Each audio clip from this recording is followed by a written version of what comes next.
V rodinném domě explodoval plyn a prakticky ho srovnal se zemí. Nájemník se na poslední chvíli vypotácel ven, podle záchranářů utrpěl lehká zranění. Majitel stavení odhadl škodu na 2 miliony korun. Záběry pořízené z výšky několika desítek metrů. Tam, kde stál rodinný dům, jsou jen doutnající trosky obklopené hasiči. Ohlušující rána řadu obyvatel obce vzbudila. V první chvíli netušili, odkud vyšla a co se vlastně stalo. To bylo v 7 hodin přesně ráno, jako když spadne nákladák. Já jsem to nezačala.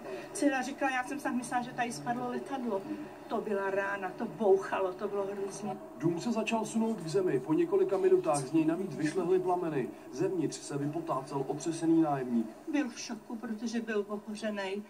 Vlasy chudák, no ale hlavně, že vylez. Ten člověk měl neskutečné štěstí, protože v době, kdy on vylez ven, tak v řádech několika vteřin došlo k totální destrukci toho objektu. Ošetřili jsme jednoho zraněného muže, ten utrpěl popáleniny 2. stupně na ruce a v obličeji a po ošetření byl transportován do Vinohradské nemocnice. Vítr foukal naštěstí od nejbližších stavení, takže se na ně plameny nerozšířily. S požárem bojovaly 3 jednotky profesionálních hasičů i dobrovolné sbory Sokolí. Mšenský hasiči, dobrovolníci tady byli 5 až 7 minut.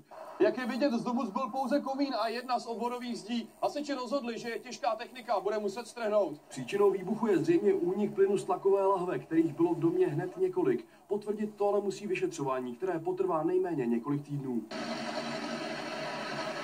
Výbuch otřásl minulý pátek i domem ve zlínské části Kudlov. Při následném požáru se popálila starší žena. Podle vyšetřovatelů plyn zřejmě unikal z vadného sporáku. Už 3/4 roku trvá vyšetřování tragédie v Kladně. Při explozi domu tam zahynul jeden z jeho obyvatel. Kvůli narušené statice musela být následně stržena i sousední budova. Že byl za vším plyn, bylo zřejmé už od začátku. Proč ale explodoval, se dodnes přesně neví. Ondřej Špalek, Televize Nova.